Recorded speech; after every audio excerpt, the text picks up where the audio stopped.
Or 3, 2, 1. Hey guys, welcome back to the channel. Today, we're gonna compare this 2025 Toyota Hilux Conquest 4x2 versus 2025 Nissan Navara VE 4x2.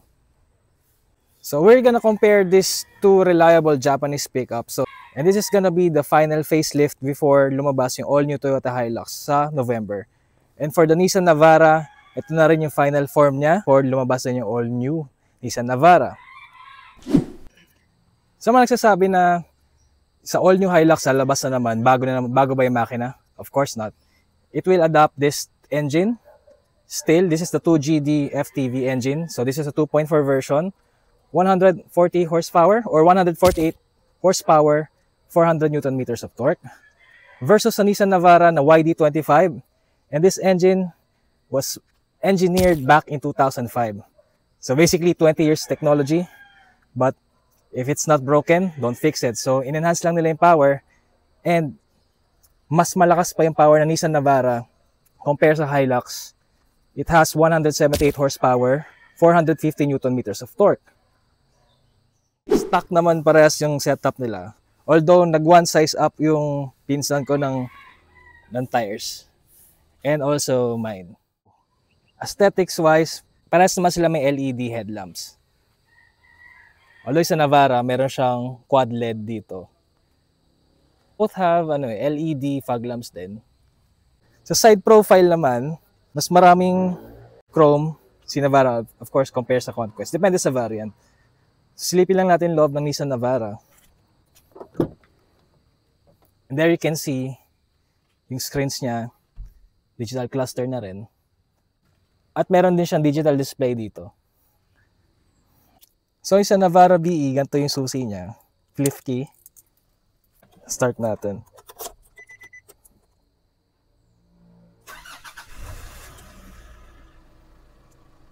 So naka-display dyan, Nissan and everything. Napakaganda ng display niya. And try rin natin reverse cam niya. For me, mas malinaw yung screen ni Nissan compared sa Toyota. Kasi sa Toyota, medyo blurred na. Compared sa Nissan, parang para siya ng unit sa may mga Ford. Or yung motion ng object sa labas. Para makikita mo na klaro din. Papakita ko sa inyo sa Hilux. My observation is, mas maluwag talaga yung interior ng Navara compared dun sa Hilux. Dito naman tayo sa Toyota Hilux. And tingnan natin yung kanyang reverse camera. Medyo pixelated yun dito. And medyo blurred din yung mga objects sa labas. Although functional naman, pero compared sa Nissan, saka sa ibang models like sa Ford, medyo mas lamang yung technology ng camera nila. So makikita nyo, medyo malabo siya dito. And even yung 360 cam niya. That's a typical Toyota technology anyway. So itong Navara VE, meron siyang Nissan Intelligent Mobility. Equipped siya with automatic braking system. So makikita mo siya dyan, may radar dito sa front ng truck. Tingin natin yan mamaya kung gagana. At the same time, compare natin siya sa TSS ng Toyota Hilux. Sa Toyota Hilux, makikita mo rin yung Toyota Safety Sense niya. So sa settings, makikita mo yung lane departure. And then, itong pre-collision system sensitivity. Alright, so testingin natin yan side to side mamaya sa Nissan Navara kung gagana ba talaga siya. And makikita mo yung radar niya is nakalagay dito. So bawal siya matakban ng sticker or anything. So dito naman tayo sa likod. Your passenger point of view kapag sumakay ka dito sa likod. Expected sa pickup, medyo masikip yung likuran niya. But yung space niya naman adequate for 5 na adults dito sa likod. And this would be your passenger POV kapag nakasakay ka naman dito sa Toyota Hilux. And ito na yung pambansang issue ng Hilux, of course. Naka-leaf spring siya. So silipin natin yung ilalim.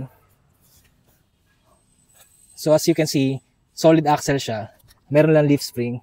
And of course, yung suspension doon. That's by design. Yung sa Nissan Navara naman, naka-coil spring siya. Although parehas lang sila ng load rating ng Toyota Hilux. So pakita ko lang sa inyo. Leaf spring sa Hilux, makikita niyo siya. Meron talaga siyang coil spring right there. And meron din siyang stabilizer sa likod. Para sa ride comfort, at the same time, hindi rin maka-compromise yung load rating. Because after all, these are work trucks. Hindi naman siya lifestyle vehicle. In terms of bed capacity naman, halos straightforward, parehas naman sila ng dimension. So hindi naman kami nagkakaroon ng issue when loading the things back here. Although si Nissan Navara, wala siyang tailgate assist, I guess.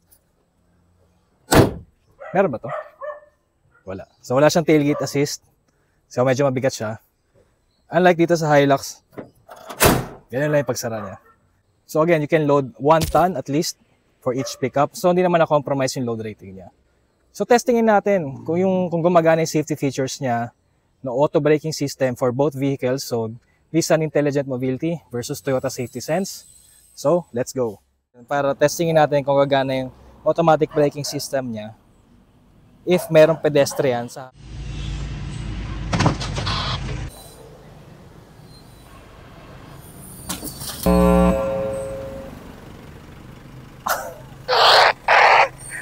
hindi gumana.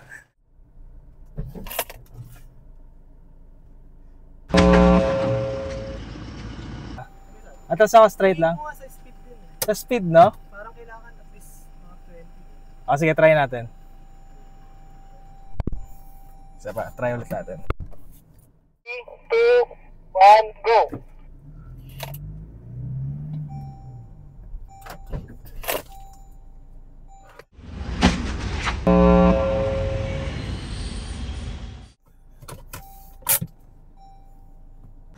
So ito na yung aftermath na experiment. Both sa Nissan Navara and sa Hilux, di gumana yung automatic braking system nila.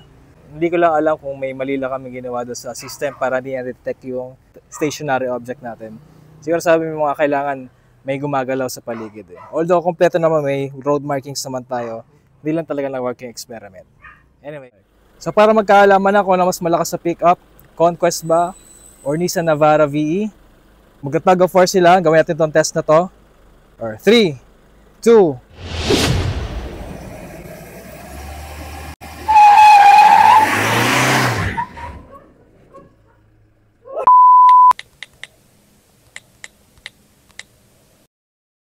so in this experiment, ano nga ba mas okay? Nissan Navara ba or Toyota Hilux?